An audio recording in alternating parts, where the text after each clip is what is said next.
Corrupción administrativa y política en México. La idea de que la corrupción es un grave problema, no solo para los países afectados en mayor medida por ella, sino también para la economía de mercado en su conjunto, es un tema que adquiere relevancia en el ámbito académico. La corrupción desde siempre ha acompañado a la política, a los actos de gobierno, al mercado y a la vida social. De ahí que no sea extraño que se conozca la práctica de la corrupción como una de las actividades más antiguas del mundo. Pero en este mundo cada vez más globalizado, en el que personas, empresas, instituciones nacionales e internacionales o estados interactúan con una creciente asiduidad, velocidad y en relaciones cada vez más asimétricas. Se crean ocasiones extraordinarias para los comportamientos oportunistas como nunca antes se había producido. No se trata de un tema nuevo. Lejos de eso, la corrupción existe desde que el gobierno existe. Definición de corrupción. La corrupción es un fenómeno complicado con múltiples causas y efectos diversos. La corrupción es una quiebra de las normas legales o de las normas éticas no escritas, pero con el apoyo social generalizado, relativas a cómo se debe ejercer el servidor público, para proporcionar servicios o beneficios a ciertos grupos o ciudadanos de forma oculta con voluntad de ganancia directa o indirecta en mente. La corrupción puede concebirse a grandes rasgos como el uso del poder o servicio público para obtener ganancias privadas. El Banco Mundial la define básicamente como el abuso del poder público para el beneficio privado. El mismo término corrupción implica que las cosas no son como deberían ser.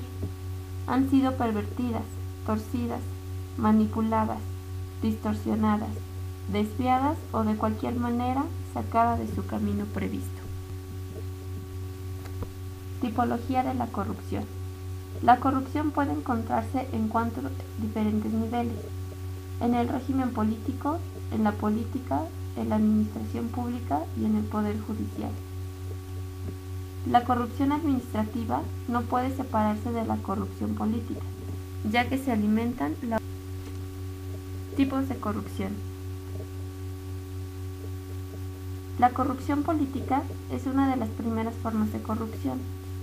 Esta se manifiesta cuando los políticos, por el deseo de codicia, se aseguran una forma privada, desvían fondos de las arcas públicas, extorsionan a individuos y empresas para obtener recursos, aceptan sobornos para realizar operaciones ilícitas y compran votos en las elecciones. También reciben contribuciones legales e ilegales para su campaña política que califican de anónimos para ocultar su procedencia. Las más de las veces reprochable, aunque sabiendo que procede de grupos acaudalados con intereses especiales a cambio de favores.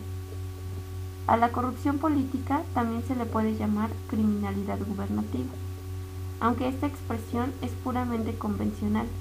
Tiene por finalidad designar los hechos delictivos cometidos por los gobernantes.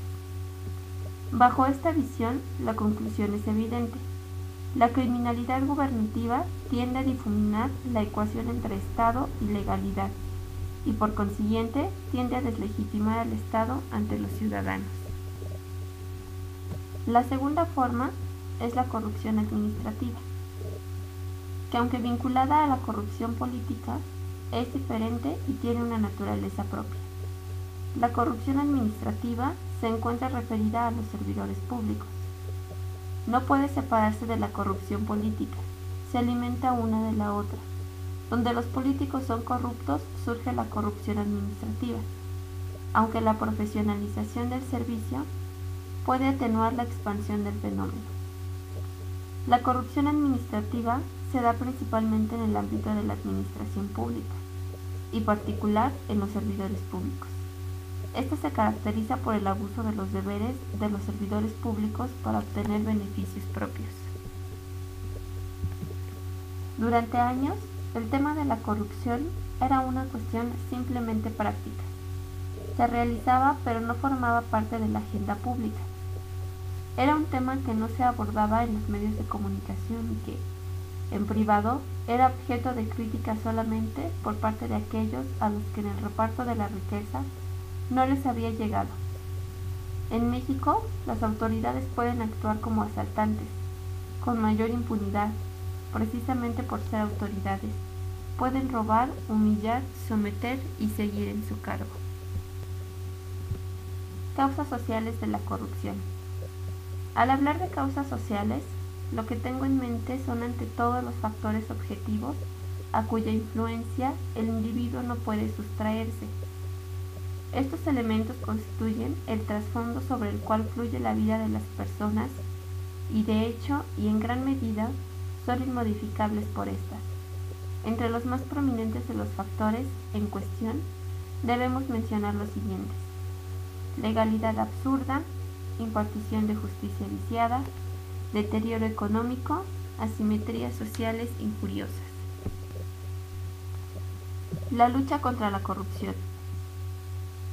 Pienso que no es ni superficialidad ni un optimismo infundado, sino al contrario, una visión cruda pero básicamente correcta, lo que nos hace pensar que, teóricamente al menos, podemos enfrascarnos con relativa confianza en la lucha contra la corrupción.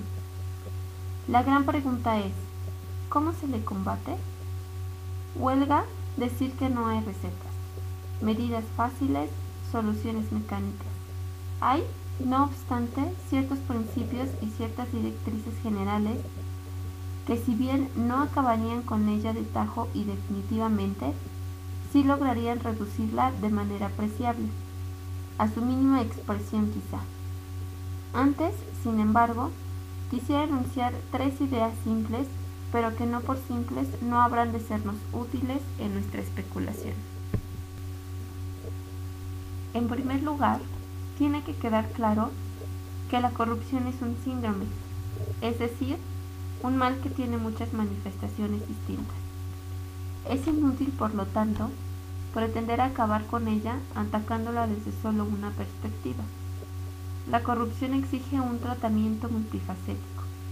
En otras palabras, es solo si simultáneamente se encara el problema desde sus diversos ángulos que se podría eventualmente acabar con ella.